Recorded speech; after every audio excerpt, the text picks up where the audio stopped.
Welcome everyone. In this video series we're going to explore everything you need to know to get started with Dialog and Quest Master 3.0. The tutorial is divided into multiple videos so you can follow each step at your own pace. In this first episode we'll prepare the project together. We'll look at the recommended project settings and make sure the plugin is properly enabled and ready to use. Let's get started. First, we're going to enable the plugins required for Dialog and Quest Master to work correctly. We'll also adjust a few important project settings to make sure everything behaves as expected. And we'll enable Dialog and Quest Master itself so the system is fully ready to use. Let's walk through each step. I'm starting from a fresh project created with the third-person template, so now we're going to make a few adjustments to ensure everything works correctly with Dialog and Quest Master. First, go to Edit Plugins.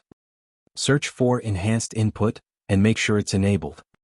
Then search for Common UI Plugin, and enable it as well. You'll see a warning message, just confirm the activation. After that, restart the Unreal Engine editor. Now that the editor is back up, we're going to update a few project settings. Go to Edit Project Settings. Search for Enhanced Input, and enable Enhanced Input Support. Next, search for Focus Rule, and set Render Focus Rule to Never. Then search for Viewport, and change Game Viewport Client class to Common Game Viewport Client. Once that's done, go back to Edit Plugins, search for Dialog, and enable Dialog and Quest Master. Restart the Unreal Engine editor one more time. Once the editor restarts, we'll make sure we can access both the engine content and the plugin content.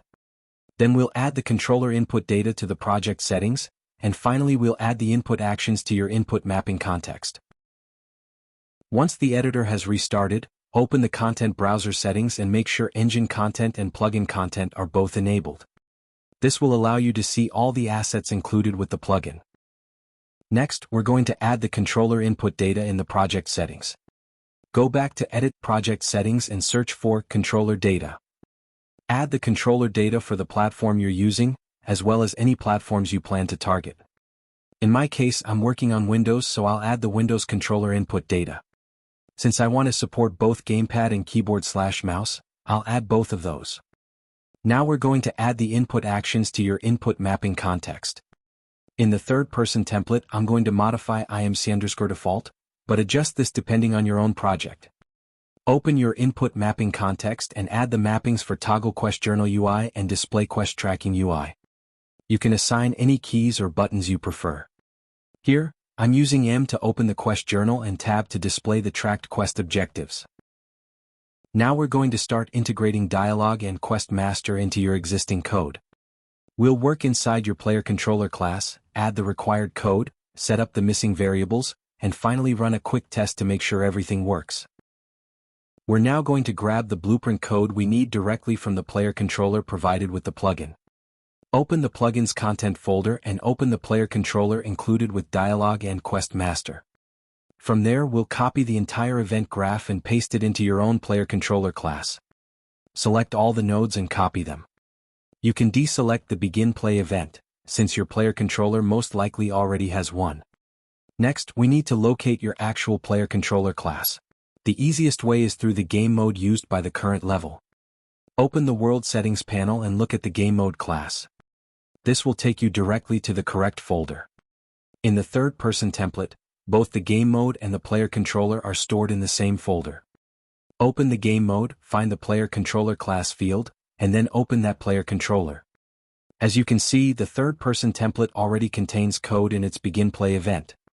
In this case, we'll simply extend the existing sequence by adding a new pin at the end.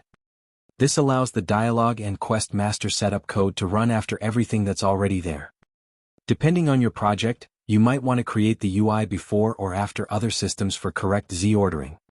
Here, the template doesn't create any UI, so we can safely insert the plugin code at the end. When you paste the copied nodes, you'll see a message related to the load state on server function.